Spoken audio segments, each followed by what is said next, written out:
Hello, everybody. This is Coach Will from Slimmer Stronger You.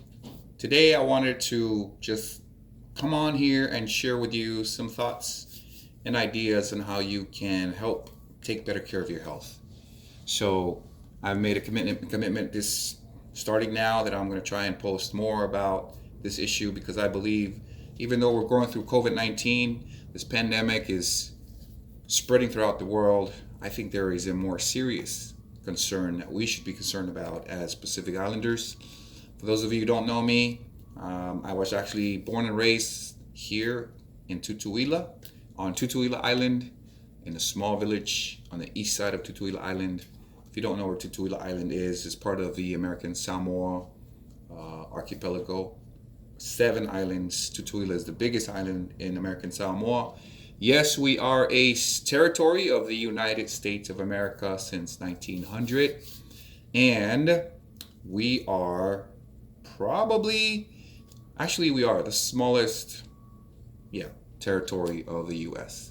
We have about 55,000 people in American Samoa right now, and the reason why I'm so passionate about this, I grew up here, is because right now, if you look online, Google like the fattest or the most obese nations in the world, and guess who's number one on the list? So I've looked at different websites and different stats that people put out or organizations put out, and always at the top of that list is my small little island in the middle of nowhere. So American Samoa is number one. But here's the crazy thing for us Pacific Islanders. We are actually the top 10 on that list, 2021. Feel free to go Google it. I'm looking at my laptop right now. I just did a Google on it, and several different websites show, like, you go look at those websites and the lists, the top 10 most obese nations in the world are all Pacific Islanders. So American Samoa is number one. Nauru is on the list. Cook Islands, Palau, Marshall Islands, Tuvalu, Niue, Tonga, Samoa, Kiribati, Micronesia. When I talk about Polynesia, Micronesia, Melanesia, we're all Pacific Islands. We're all Pacific Islanders. And this is our home. This is our part of the world. And I wanted to share with you my passion about helping our community, our Pacific Islanders, reverse obesity and the many ailments that come with it.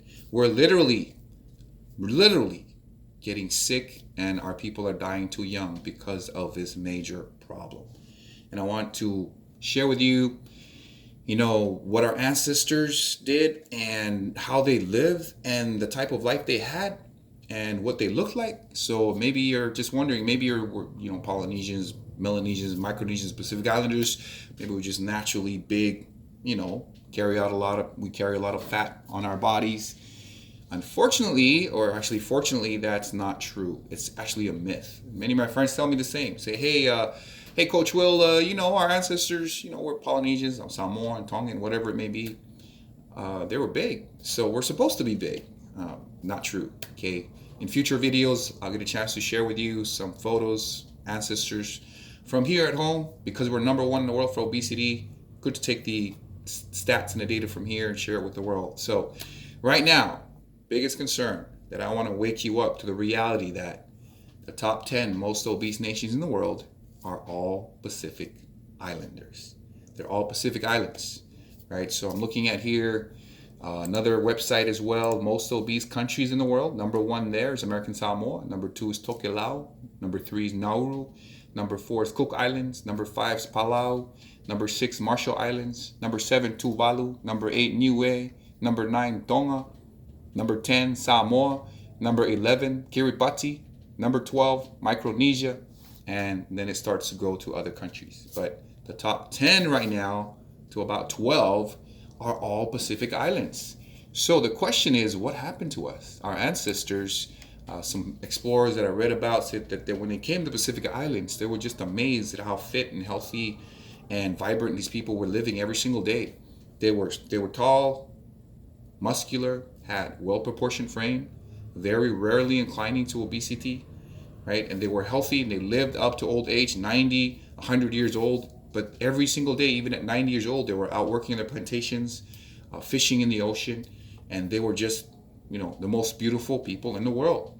So that was back in the 1900s and 1800s, 1900s. So how did we come from the most beautiful people in the world to the most obese, most diabetic people in the world?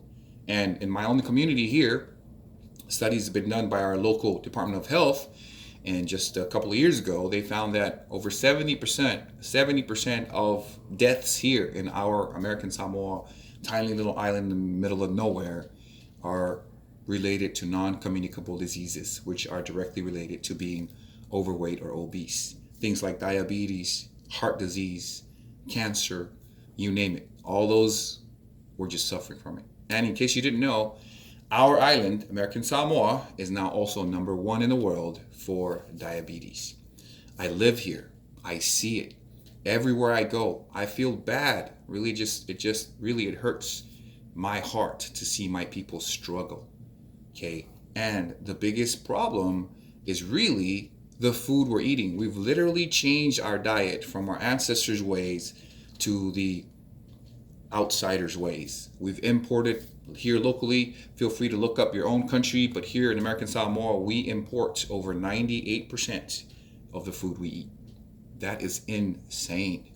And think about it. Now, from that study, 2018, Department of Health, American Samoa, they found that over 93% of American Samoans are obese. Is there a correlation here? 98% imported food, 93% obesity rate? Maybe you're in Tonga or Tuvalu or Tokelau or Nauru. If you can look it up and see if there's a correlation, whatever your percent of obesity is in your country, feel free to share it. I'd love to hear from you guys. I'm just trying to connect our Pacific Islanders and work together so we can actually help our people, the most beautiful people in the world, to return back to our ancestors' ways. So I created the Pollinarian movement. If you're interested, we'll talk more about it. I'll drop a video every week here, and hopefully you get a chance to watch it, and we can work together to see what kind of solutions we can come up with to help our communities, our people, our families, our loved ones really thrive and not just try to survive in this time of the world, especially as we are locked down. If you are still locked down in your country, this is a great time to start challenging yourself to take better care of your health and return back to our roots and start growing our own food and improve our own food here locally so we don't have to import so much from off island. There is a hardship wave coming. I'm telling you right now, inflation is going to start to continually go up, and the shipping of goods around the world is going to start to slow down. Now is the time to prepare. Now it's time to go back to your land and start growing your own food. Any kind of food you like, taro, potatoes, sweet potatoes, cassava, yams, whatever you like, that your ancestors grew, they thrived in these islands for thousands of years without any imported food. So I'm going to challenge you. Nothing wrong with imported food as long as we're balancing it out, but we need to go back to our lands and start growing our own food. So once again, this is Coach Will from Slimmer Stronger You. I'm here to share with you some ideas and some thoughts on how we can help ourselves, especially with the wave that's coming now of everything slowing down. Inflation is going to continue to go up. Gasoline is going to continue to go up, as you see now, wherever you are in the world. Just here to share. And if you're interested, and if you'd like to connect, get together, let me know. Just post comments below, share your email, or send us an email at slimmerstrongeryou at info@slimmerstrongeryou.com. And would like to connect with you and work together to help each of our Pacific Island communities return back to our roots. It's Coach Will, Slimmer Stronger You. Love you guys.